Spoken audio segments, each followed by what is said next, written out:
समय दिया जाएगा। लेकिन आप जिस चीज को देखने के लिए आए हो ना, पहले उसकी महत्वता को समझना आपको, कि जिस जगह आप घूम रहे हो ये शक्ति, भक्ति, त्याग और बलिदान और दानवीरों की भूमि है।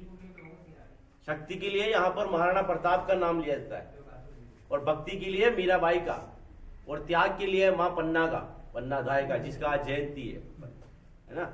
और दानवीर में जाने जाते हैं जैन भामाशाह, जिन्होंने अपने घर को बेचकर भी पैसा महाराणा प्रताप को दिया। तो आप इन सभी का इतिहास आपको जानने को मिलेगा।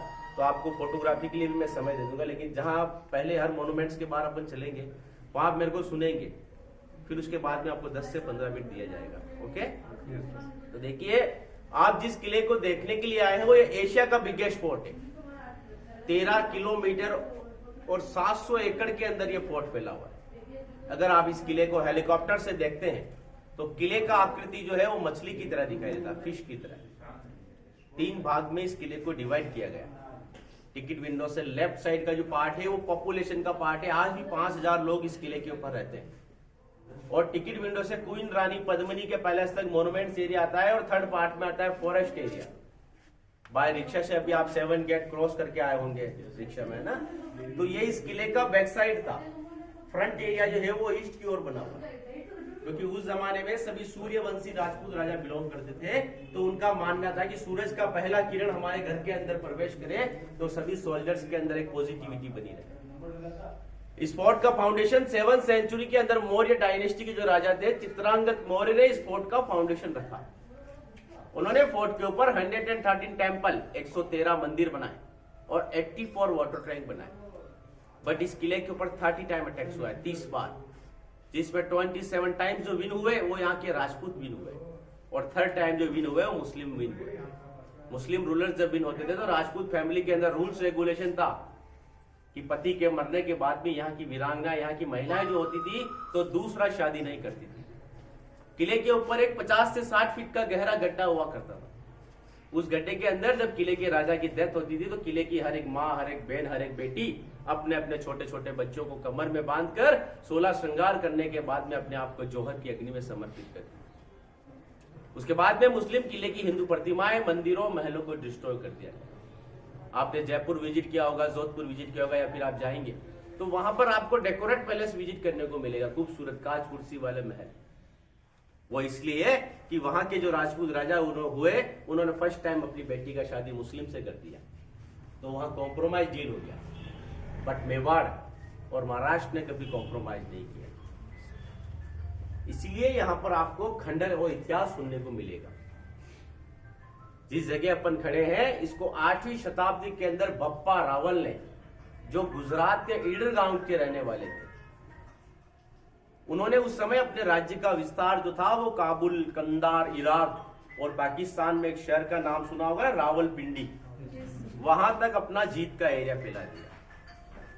उसके बाद में जब दिल्ली की ओर प्रस्थान करते हैं तो उस समय किले के ऊपर मौर्य वंश के अंतिम राजा मान मौर्य का शासन होता है। मान मौर्य को युद्ध में हराकर मेवाड़ के अंदर गुहिल वंश का नींव रखा जाता है, जिसे अभी आप जहां खड़े हैं इसको मेवाड़ बोला जाता है। और एक डेजर्ट एरिया जो आता है ना, जैसलमेर, बीकानेर, बाड़मेर, इसको बोला जाता है मारवाड़। तो बप्पा रावल ने किले के ऊपर रॉयल फैमिली के रेजिडेंस के हिसाब से इस पूरे पैलेस को बिल्ड किया गया। बप्पा रावल ने इस किले का नाम रखा चित्रकूट। लेकिन 1303 के अंदर दिल्ली के सुल्तान अलाउद्दीन खिलजी ने जब किले के ऊपर हमला किया, हमले के दौरान रानी पद्मिनी को जौहर करना पड़ा, क्योंकि रावल रतन सिंह को कैप्चर कर धोखे से बंदी बनाकर मार दिया गया। तो किले का सबसे बड़ा जौहर जो था 16,000 महिलाओं के साथ में रानी पद्मिनी ने किया। हर एक माँ, हर एक बहन, हर एक बेटी अपने अपने छोटे छोटे बच्चों को, क्योंकि उस जमाने में बच्चों को लेकर जौहर इसलिए करती थी कि कोई भी माँ नहीं चाहती है कि मेरे मरने के बाद में मेरी बेटी या मेरा बच्चा जो है किसी की अधीनता में रहे। क्योंकि उससे पहले अलाउद्दीन खिलजी 1301 के अंदर रणथंबोर, सवाई माधोपुर के अंदर रणथंबोर एक किला है, वहां पर वहां के राजा थे हमीर देव चौहान, जिनकी वाइफ थी रंग देवी। उस समय हमीर देव चौहान को धोखे से मार दिया गया। तो वहां की छोटी छोटी बच्चों के साथ में मुस्लिमों ने 5-5 साल की बच्चों के साथ में रेप किया था, जिस वजह से मेवाड़ की महिलाएं डरने लगी थी। उसी के बाद में राजमाता पद्मावती के समय बच्चों के लेकर भी जौहर किया गया। वहां पर जौहर इसलिए नहीं हुआ क्योंकि वहां पर लेडीज को जलने का समय नहीं मिला, तो वहां की महिलाओं ने जल जौहर किया, पानी में डुबकी लगाकर अपने प्राणों का बलिदान दिया। और यहाँ पर चित्तौड़ किले के अंदर हिंदुस्तान का सबसे बड़ा और पहला जौहर किया गया 16,000 महिलाओं के साथ। अलाउद्दीन खिलजी ने किले के ऊपर जब आया तो किले की हिंदू प्रतिमाएं, मंदिरों, महलों को डिस्ट्रॉय कर दिया और अपने बेटे खिजर खान को यहाँ की राजगद्दी पर बिठा दिया।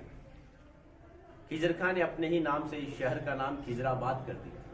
लेकिन 1325 के अंदर मारवाड़ से बिलोंग करते थे हमीर सिंह सिसोदिया, जिन्होंने खिजर खान को मारकर मेवाड़ के अंदर सिसोदिया वंश का नींव रखा, जिनके वंशज आज भी उदयपुर सिटी पैलेस के अंदर रहते हैं मेवाड़ के। जो इसके बाद में जो राजपूत डायनेस्टी जो हुआ ना, उदय सिंह हुए, महाराणा प्रताप हुए, ये सभी सिसोदिया वंश से रहने लगे। लेकिन किला पूरा डिस्ट्रॉय हो चुका था, तो इसका रिनोवेशन का कार्य जो था 1448 के समय महाराणा कुंभा, जिन्होंने कुंभलगढ़ बनवाया और मेवाड़ के अंदर 32 किले बनवाए, 32 फोर्ट, तो उन्होंने इस पैलेस का रिनोवेशन करवाकर इसका नाम रखा गया कुंभा महल। जहां आप खड़े हैं इसका नाम है कुंभा महल। प्रेजेंट टाइम में इसमें लाइट एंड साउंड अवेलेबल होता है, तो वो नाइट के समय में उधर गार्डन बना हुआ है तो वहां पर चलता है। और जिस जगह आप खड़े हैं ये हॉर्स स्टेबल है।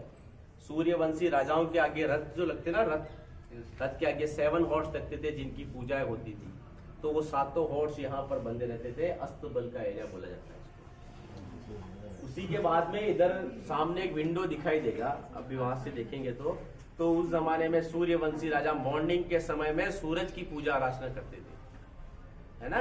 तो सूरज की पूजा अर्चना जब होती थी तो वहां पर किया जाता था। ईस्ट की ओर बना हुआ है, पूरब दिशा की ओर, लेकिन वो पत्थर आपको नया दिखाई देता है। तो 19वीं सेंचुरी के अंदर उदयपुर के राजा फतेह सिंह जी, जिन्होंने उदयपुर में फतेह सागर झील बनाया, उन्होंने इसको रिनोवेट करवाकर वो यहाँ पर सोने के अष्ट धातु के सूरज की पूजा करते थे, जो आपको उदयपुर सिटी पैलेस देखा होगा तो वहां पर देखने को मिलेगा। अभी वहां पर लगा हुआ है। जब सूरज की पूजा अर्चना वर्शिप जब होता था तो पीछे बैक साइड में जब वो छतरी देखते ना ये वाला, तो सहनाई वादक होते, ढोल नंगाड़े वाले म्यूजिशियन, वो यहाँ पर बैठकर मनोरंजन करते थे। ठीक है ना। 2 मिनट में आप यहाँ से फोटो ले लीजिए, फिर अपन उस साइड में चलेंगे पीछे। ठीक है ना। अपना हर